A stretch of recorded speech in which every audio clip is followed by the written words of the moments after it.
Kondisi Paus Fransiskus masih dinyatakan kritis meski sudah sadar.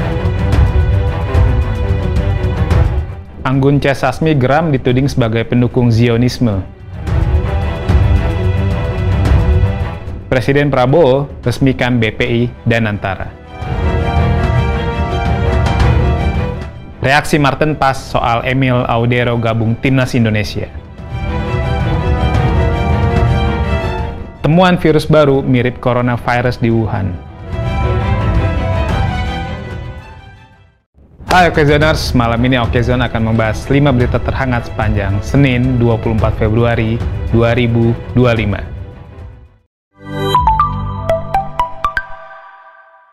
Paus Fransiskus masih dalam kondisi kritis sejak dirawat 10 hari lalu.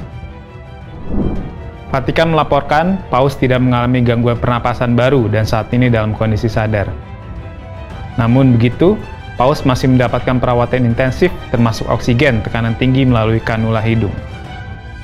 Tim medis dari Rumah Sakit Gemelli Roma mendiagnosa Paus 88 tahun itu menderita pneumonia ganda. Penyakit itu merupakan infeksi serius yang dapat menyebabkan radang dan jaringan parut pada kedua paru. Kondisi itulah yang membuat Paus Fransiskus sempat mengalami gangguan pernapasan berat. Selain itu, tes darah Paus juga menunjukkan adanya gagal ginjal ringan. Namun, kondisi itu sudah bisa ditangani tim medis. Anggun C. Sasmi tak terima disebut Zionis.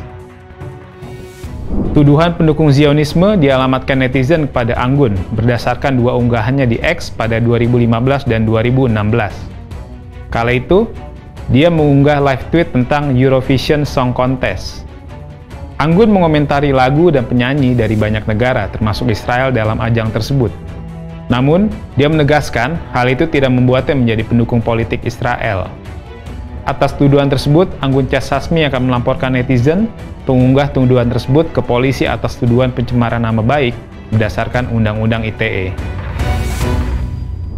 Presiden Prabowo resmikan BPI Danantara. Presiden Prabowo meluncurkan Badan Pengelola Investasi Daya Anagata Nusantara alias BPI Danantara di Istana Kepresidenan Jakarta pada Senin 24 Februari 2025 pukul 10 waktu Indonesia Barat. Deputi Bidang Protokol, Pers, dan Media Sekretariat Presiden Yusuf Permana mengatakan, peluncuran Danantara akan menandai era baru pengelolaan investasi strategis nasional. Sementara itu, Rosan Roslani disebut-sebut akan menjabat sebagai Chief Executive Officer Danantara. Sementara Pandu Satria Sahrir menjadi Chief Investment Officer, sedangkan Doni Oskaria akan menjabat sebagai Chief Operating Officer Danantara. Marten Pas tanggapi kabar Emil Audero gabung Timnas Indonesia. Kiper Timnas Indonesia Marten Pas menyambut baik kabar Emil Audero yang akan segera dinaturalisasi. Pas siap bersaing dengan Audero untuk memperebutkan posisi kiper utama Timnas Indonesia. Reaksi positif Marten Pas itu diungkap oleh Ketua Umum PSSI Erick Thohir. Dia senang karena reaksi Pas terlihat antusias dengan kabar bergabungnya kiper berdarah Italia Indonesia itu. Sebelumnya, PSSI mengumumkan ada 3 nama pemain keturunan yang bakal menjalani proses naturalisasi. Mereka adalah Emil Audero, Dian James, dan Joy Pelupesi. Temuan virus baru mirip coronavirus di Wuhan. Ilmuwan Cina menemukan virus corona kelelawar yang mirip dengan virus penyebab COVID-19. Virus baru bernama HKU5-CoV2 itu ditemukan oleh tim ahli virologi pimpinan Xi Zhengli yang berjuluk Batwoman. Uji lab mengungkapkan virus tersebut bisa menginfeksi sel manusia, termasuk jaringan paru dan usus manusia, kelelawar, dan hewan lainnya. Dengan begitu, virus ini sangat mungkin menular lintas spesies.